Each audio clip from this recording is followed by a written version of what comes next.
Hello friends, welcome to my channel versatile Kajal પંડ્યામાં તમારું સ્વાગત છે। આજે છે સન્ડે અને દિવાળી પણ નજીક આવે છે, તો વિચાર્યું કે ચલો કે આજે ઘરની સાફ સફાઈની શરૂઆત કરી જ દઈએ, કારણ કે રોજ રવિવાર સિવાય ઘરની સાફ સફાઈ કરવાનો ટાઈમ મળે જ ના, જોબ ચાલુ હોય એટલે। સવારે મોર્નિંગમાં એનર્જી ડ્રિંક એટલે ચા તો પીવી જ પડે। મસ્ત આદુવાળી ચા અને નાસ્તામાં જોડે ટોસ્ટ। ચીકુ સવારે ઉઠે એટલે એનું ટીવીમાં કાર્ટૂન સ્ટાર્ટ થઈ જ જાય।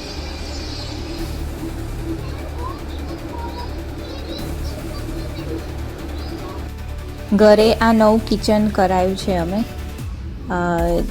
મસ્ત કરાયું છે। નવા ડ્રોવર્સ અમે નખાયા છે વાસણ મૂકવા માટે। બહુ ટાઈમ થઈ ગયો હતો અને જૂના પણ થઈ ગયા હતા। હજુ તો બધા વાસણ ગોઠવવાના બાકી છે।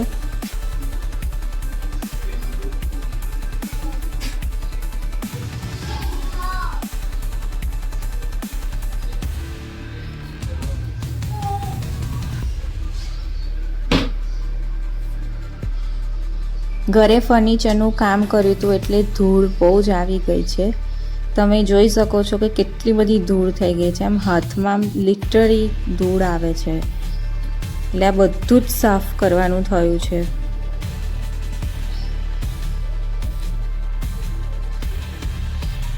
પાર્થની હાઈટ ઊંચી એટલે છેક ઉપર બધા બાવા અને ધૂળ થઈ હોય તે સાફ કરવામાં મારી હેલ્પ કરે છે।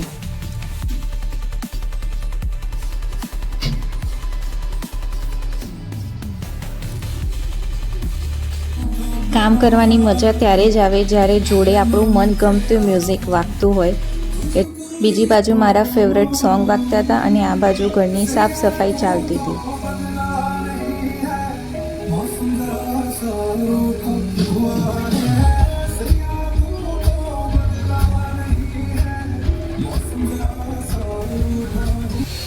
અમને કામ કરતા જોઈને દ્વિજને પણ એવું થઈ જાય એટલે એ પણ અમારી જોડે હેલ્પ કરવા લાગ્યો।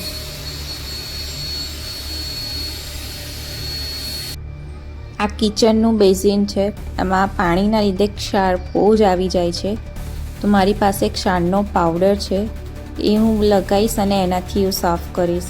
બહુ જ સરસ રિઝલ્ટ મળે છે।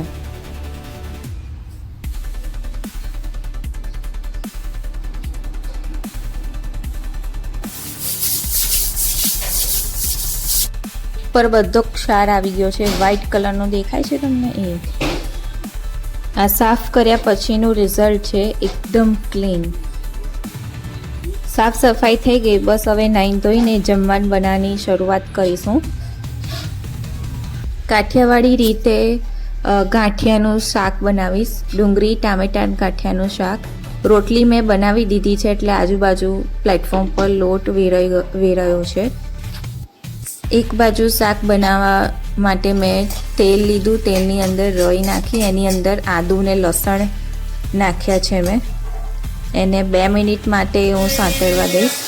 પછી અંદર ટામેટાં નાખ્યા અને થોડાક ચડાવવા દીધા છે અને થોડુંક મીઠું નાખીને પછી અંદર ડુંગળી નાખી, પછી થોડુંક મીઠું નાખ્યું છે એટલે જલ્દીથી ડુંગળી ચડી જાય। બધા મસાલા પણ નાખી દીધા છે અંદર, ધાણા જીરું, હળદર, હિંગ, લાલ મરચું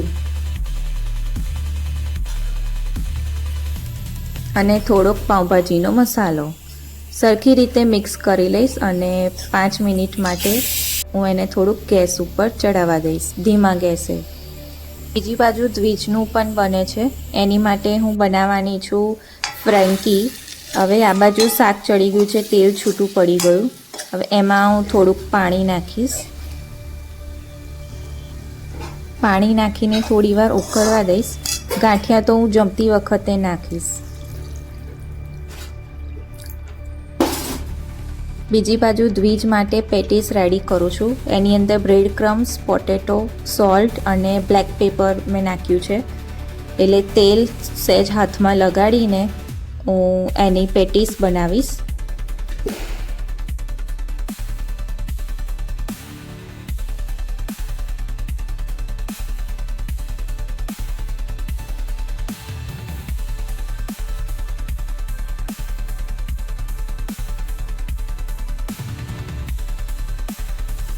બટર નાખ્યું છે મેં, એટલે અંદર થોડોક સોલ્ટી ટેસ્ટ આવે અને ખાવામાં પણ સરસ લાગે. થોડાક શેકાઈ જાય એટલે તબેથાથી હું થોડાક ચપટા બનાવી દઈશ, એટલે પ્રોપરલી બંને સાઈડથી આવી રીતે બ્રાઉન થઈ ગયા હોય એટલે પ્રોપર શેકાઈ જાય, એટલે થોડો ક્રન્ચી ટેસ્ટ આવે. પેટીસ રેડી છે એટલે મેં ઘઉંની જ રોટલી લીધી છે, એની ઉપર ટામેટાનો સોસ લગાવ્યો, ચીઝ અને ઉપર પેટીસ મૂકી દીધી ને પીલું વાળી દીધું.